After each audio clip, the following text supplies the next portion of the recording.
Sira, Yes, I promise. kuwa kazunti, yoga kontrasan, kira sira. Hadaro. Sira, Trust me. sira. Solid record. Badiwi, Baba Maka, Ribad, Badiwi, Inomasi, 100% Mount talented. Abatisina kudana na shakapera, sakagara watomira kundifonera. Panguva yandai kuda waindishainira, waindira sirira kungesa dzara kahora. Tochiziva munhu wesaneta mistake, asi wandiuraya ne heartbreak. Ende mumoyo mangu wanga watova chef, wandiuraya ne heartbreak. Ndochiziva munhu wesaneta mistake, asi wandiuraya ne heartbreak.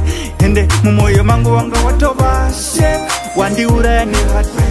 Kunge chibake moyo wangu watongonyora, wandirwadzisa kunge munhu atemwanyora. Ronda riri mumoyo mangu harichapora, ndiri kungorwadziwa hapana kuzorora. Ndanga ndisingazive uchazodai so, nguva yese uchindibata kumeso. Wakashata moyo wakanaka kumeso, handichaziva pamwe ndini ndane mamhepo. Ndochiziva munhu wesaneta mistake, asi wandiuraya ne heartbreak. Ende mumoyo mangu wanga watova chef, wandiuraya ne heartbreak. Ndochiziva munhu wesaneta mistake, asi wandiuraya ne heartbreak.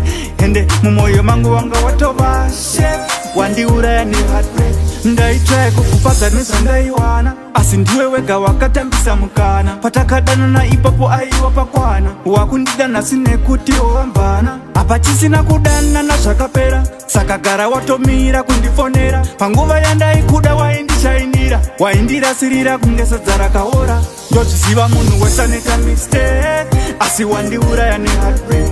Ende mumoyo mangu wanga watova chef, wandiuraya ne heartbreak. Ndochiziva munhu wesaneta mistake, asi wandiuraya ne heartbreak. Ende mumoyo mangu wanga watova chef, wandiuraya ne heartbreak. Kunge chibake moyo wangu watongonyora, wandirwadzisa kunge munhu atemwanyora. Ronda riri mumoyo mangu harichapora, ndiri kungorwadziwa hapana kuzorora. Ndanga ndisingazive uchazodai so, nguva yese uchindibata kumeso. Wakashata moyo wakanaka kumeso, handichaziva pamwe ndini ndane mamhepo. Ndochiziva munhu wesaneta mistake, asi wandiuraya ne heartbreak. Ende mumoyo mangu wanga watova chef, wandiuraya ne heartbreak. Ndochiziva munhu wesaneta mistake, asi wandiuraya ne heartbreak. Ende mumoyo mangu wanga watova chef, wandiuraya ne heartbreak.